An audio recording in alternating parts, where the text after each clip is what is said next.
السلام علیکم ناظرین، میں طارق اسماعیل ساگر آپ کی خدمت میں کچھ ملی جلی گزارشات کے ساتھ. ناظرین، کسی دوست نے مجھے نہ 2-4 روز پہلے ایک کلپ بھیجا تھا جس میں بل گیٹس جو ہے وہ خطاب کر رہا ہے اپنے جو آگے ان کی این جی او کے لوگ ہیں ان سے، اور وہ ان کو بتا رہا ہے کہ بات یہ ہے کہ یہ جو لوگ یہ بڑے پھرتے ہیں نا اللہ والے، اور یہ مسلمان جو خدا کو ماننے والے اور خدا رسول کو ماننے والے کچھ، تو وہ کہتا ہے کہ میں ان کے جی نہیں بدل دوں گا جو ان کو اس طرف راغب کرتے ہیں.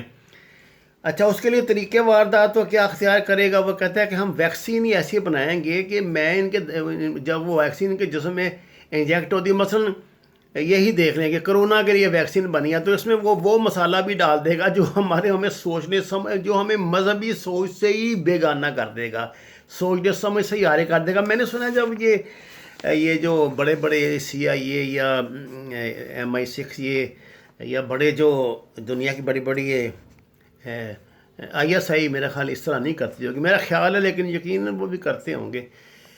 تو وہ جب مجرم کی تفتیش کرتے ہیں تو اس کو نا اس طرح کی اس کے جسم میں انجیکشن لگاتے ہیں، اس کو اس طرح کی دوائیاں دیتے ہیں کہ قریباً اس کا جو مائنڈ ہوتا ہے نا وہ پورا وہ کنٹرول کر لیتے ہیں، تو وہ مجبور کر دیتے ہیں اس کو کہ وہ سچ بولے، اور اس کو بولنا بھی پڑتا ہے. ناظرین،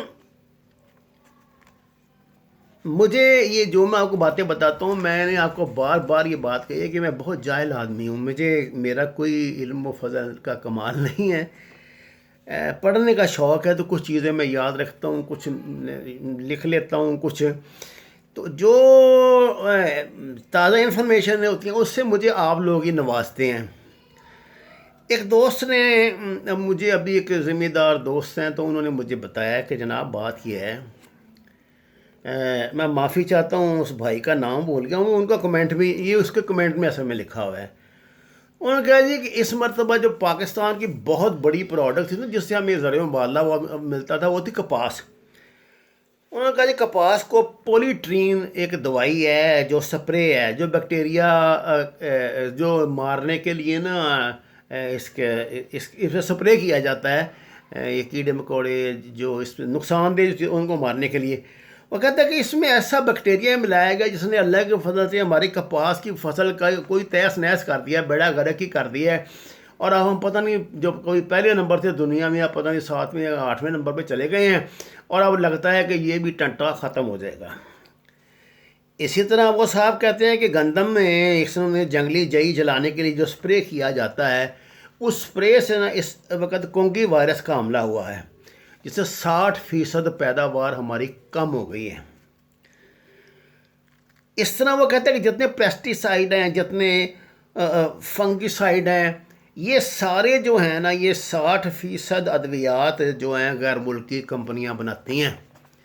غیر ملکی کمپنیوں سے ظاہر ہے مراد جوس کمپنیاں ہوتی ہیں. تو وہ کیا ہم تک آپ اسے کیا ایکسپیکٹ کریں گے؟ جی ظاہر ہے ان کا اپنا ایجنڈا ہے نا، اس کے مطابق وہ عمل کریں گے. اچھا، اس ملک میں آپ دیکھیں نا، یہ ہماری زرعی یونیورسٹی ہے فیصل آباد، آپ وہاں جائیں تو ملے میں گیا ہوں 1-2 مرتبہ، تو وہاں بڑے صاحبان علم و کشف موجود ہیں. وہ جناب ایسی آپ کو اپنی ایجادات بتائیں گے کہ آپ کے پاؤں تلے سے زمین نکال دیں گے. آپ کو بتا دیں گے کہ جناب کینیڈا کا کیا، آسٹریلیا تو کوئی چیز ہی نہیں، وہ تو ہم نہ ہوں دنیا میں تو کچھ بھی نہیں ہے. لیکن بات یہ ہے کہ سبزیوں کے بیج تک جو ہے نا وہ ہم امپورٹ کرتے ہیں. یہ ہمارا ماشاءاللہ زرعی ملک ہے، یہ زرعی انسٹیٹیوٹ ہیں، تو پھر وہ ڈاکٹر صاحب ناراض ہوں گے مجھ سے، لیکن مجھے کہنا پڑتا ہے. یہ باتیں میں نے پہلے بھی بڑی عرصے سے سنی ہیں، ڈاکٹر صاحب سے آپ کی باتوں پہ تو یقین نہیں نہ کیا جا سکتا. کیا یار ہم کر رہے ہیں؟ ہر چیز میں ہم ان کے محتاج ہیں، اور پھر ان پر لان تان بھی کرتے ہیں اور کہتے ہیں جناب یہ وہ کریں گے ہم، وہ مجھے جناب ہم یہ جی کا دجالی حملہ ہے جی، یہ فلان ہے. بھائی میں ہی آپ کو بتا رہا ہوں ہے، لیکن اللہ نے ہمیں دماغ نہیں دیا، ہاتھ نہیں دیے. ہم کیا ایک دوسرے سے حسد کرنے کے علاوہ، ایک دوسرے کی غلطیاں نکالنے کے علاوہ کوئی دنیا کا اور کام بھی ہم کر سکتے ہیں کہ نہیں؟ اس ملک کا ہر دوسرا بندہ جو ہے وہ اپنے اس کا زندگی کا مقصد یہ ہے کہ اس کا ہمسایہ کیا کر رہا ہے، اس کا کلاس فیلو کیا کر رہا ہے، اس کا ہمکار کیا کر رہا ہے، اس کے دفتر کا دوسرا ساتھی کیا کر رہا ہے، بجائے اپنا کام کرنے کے. اور سب سے بڑا کینسر یہ ہے ہمارا معاشرتی کینسر. مجھے یاد ہے میں 70 میں پڑھتا تھا، 10ویں جماعت کا میں نے امتحان دیا ہوا تھا. تو یہاں لاہور میں اچھرے میں نا مولانا مودودی رحمۃ اللہ علیہ اپنی کوٹھی پر نا عصر سے مغرب تک ایک نشست کیا کرتے تھے سوال جوابات کی. ان دنوں میں پاکستان میں نا پورے بڑے صغیر میں دنیا میں پوری میں سوشلزم کا طوفان آیا ہوا تھا، اور ذوالفقار علی بھٹو کی لیڈرشپ ابھر رہی تھی. وہ ایک نعرہ لے کے آیا تھا، وہ تھا اسلامی سوشلزم. اچھا یہ تو آپ کو ہوتا ہے نا کہ یہ جب یہ کوئی بھی نیا انقلاب آتا ہے تو وہ پہلے سے جو انقلاب دشمن ہوتے ہیں یا ان کی نظر میں ان کے لیے خطرہ پیدا کرنے والے لوگ ان کو ٹارگٹ کر کے ان کی کردار کشی شروع کر دیتے ہیں.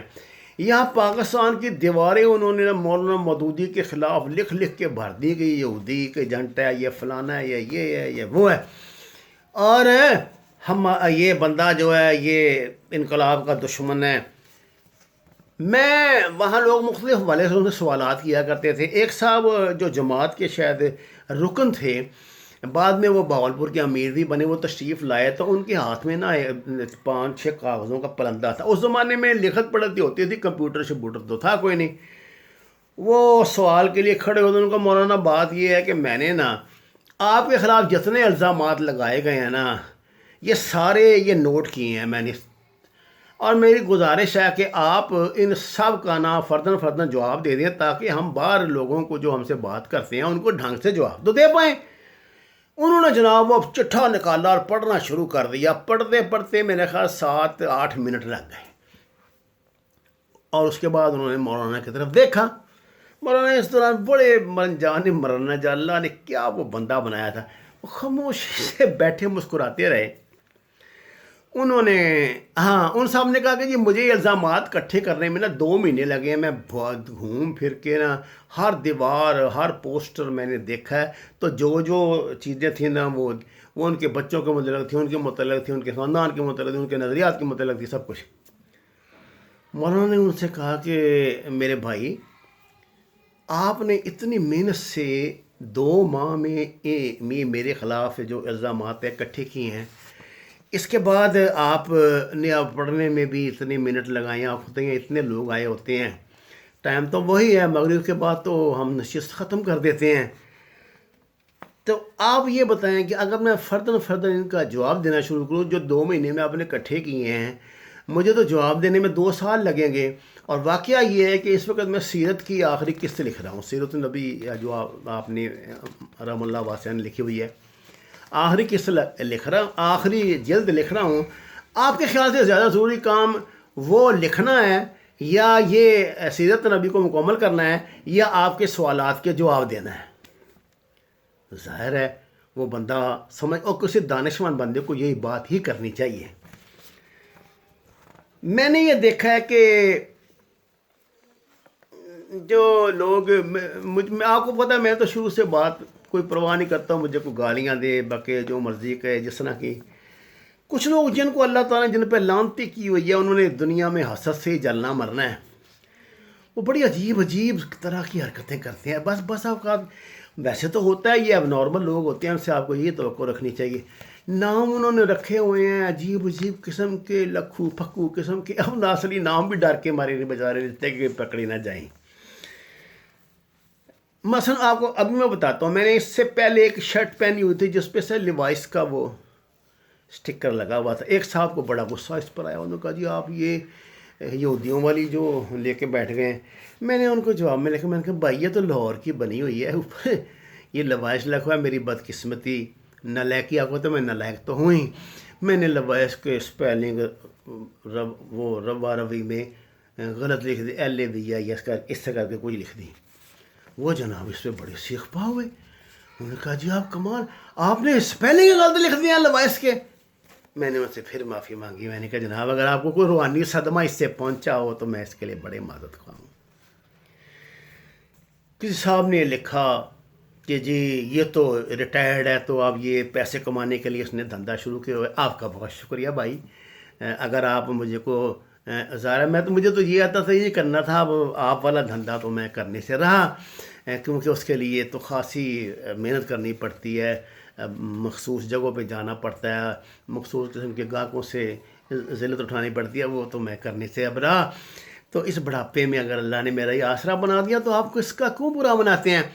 بعض لوگ مجھے نشاندہی کرتے ہیں غلط سپیلنگ کی، ان کو اس بات کو پتہ ہے، بندہ جب یہ ٹائپ کرتا ہے، میں موبائل پہ ٹائپ کرتا ہوں تو میرا موبائل جو ہے نا، یہ S7 ہے گلیکسی، اس کا نا ایک ٹرن ہے آگے، اے کے ساتھ ایس لگا ہوا ہے یا کچھ، وہ بزا اوقات سویلنگ ہو جاتے ہیں، سپیلنگ تو جلدی جلدی رینڈم کرنے کے لیے میں نے یہ کر دیتا ہوں، اس میں اللہ آپ کا بھلا کرے تیز کر دیتا ہوں، تو کبھی سپیلنگ غلط ہو جاتی ہے، لیکن بعد میں گھنٹے دو بعد جب کوئی احساس دلاتا ہے تو وہ ٹھیک کر دیتا ہوں۔ پر اس سے فرق کیا پڑتا ہے؟ مثلا میں نے ایک ہی جگہ اگر ای لکھ دیا یا ایس لکھ دیا ہے، جو وہ تو انگریزی میں لکھا ہوا ہے کہ میں انگریزی میں آپ سے بات کر رہا ہوں۔ اسی طرح بات جب آپ کے اوپر فلو ہوتا ہے نا انفارمیشن کا دماغ میں، تو آپ فمبل کر جاتے ہیں، بسا اوقات نام غلط بول جاتے ہیں، پیوٹن کی جگہ ٹرمپ کہہ دیں گے، ٹرمپ کی جگہ پیوٹن کہہ دیں گے، لیکن جو بندہ سن رہا ہوتا ہے اس کو پتہ ہی ہوتا ہے یار معاف کر دیا کرو یار، چھوٹی چھوٹی باتیں، اب آٹا گوندی دا سر کو ہلدا ہے، تو یہ تو معاف کر دیا کرو یار، کوئی اس میں کیا ہے؟ اور میں اچھا اکثر ایک دو صاحب ہیں، ان کا صرف یہی کام ہے، وہ مجھے کہہ دیتے ہیں کہ جی آپ نے فلاں جگہ سے چوری کی ہے، آپ نے فلاں جگہ سے چوری کی ہے۔ میں نے ان سے متعدد درخواست کیا، میں نے کہا جہاں میں ان پڑھ آدمی ہوں، جاہل آدمی ہوں، میں کوئی آپ کی طرح لائق پڑھا لکھا بندہ تو ہوں نہیں، اگر کہیں سے میں مطلب جو میں نے بولنا ہوتا ہے وہ میں نے کئی چیزیں دیکھ کے وہیں سے انفارمیشن لینی ہوتی ہے نا، تو اگر جو آپ بتا رہے ہیں ان سے اگر میں نے کوئی انفارمیشن لے لی ہے تو آپ کو اس میں کیوں برا منا رہے ہیں؟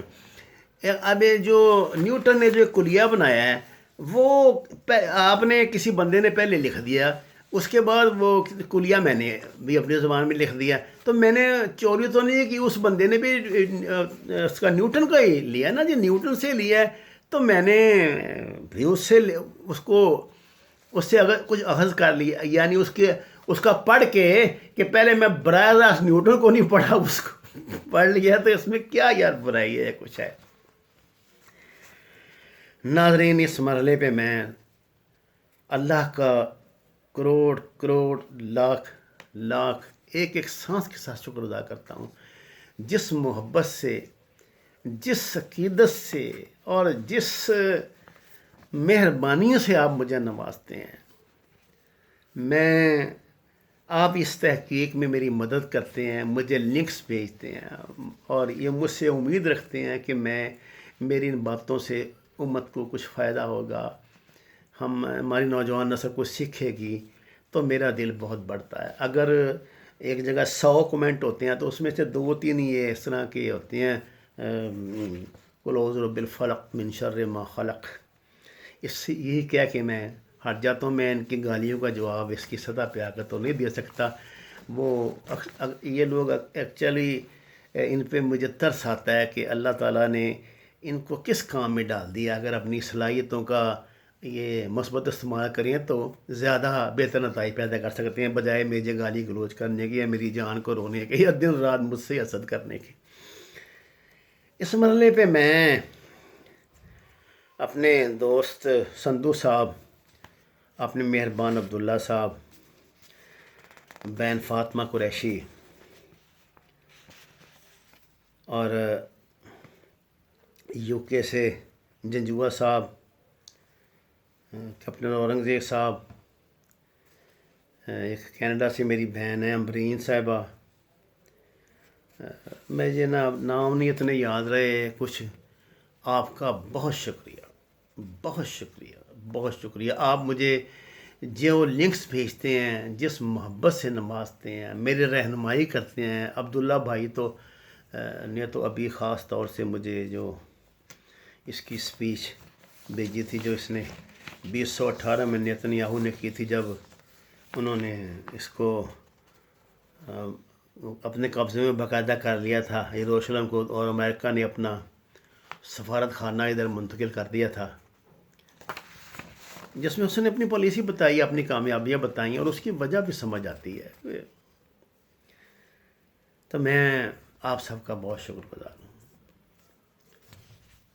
مجھے امید ہے میں نے آپ کو کیا دینا ہے، آپ یہ اتنے شکر اس میں بہت مؤدبانہ لہجے میں جو کرتے ہیں، اللہ آپ کو اس کی جزا دے، اللہ آپ کے لیے آسانیاں پیدا کرے، ہمارے لیے آسانیاں پیدا کرے، اور ہمارے وہ بچے جو اپنی گھریلو تربیت بیچارے ڈھنگ سے ان کی ہو نہیں سکی، تو وہ ذہنی بلوغت ان کی ایک جگہ رک گئی ہے، اور وہ سوائے غلطیاں نکالنے اور حسد کرنے کے کچھ اور کرنے کے قابل ہی نہیں ہے۔ اللہ انہیں بھی ہدایت دے۔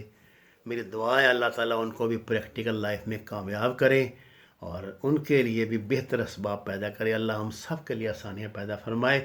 وما علینا الا البلاغ۔ آپ سے درخواست ہے کہ اس چینل کو سبسکرائب کریں، احباب میں شیئر کریں، اور اس سفر میں میرے ساتھی بنیں۔ آپ کا بہت شکریہ۔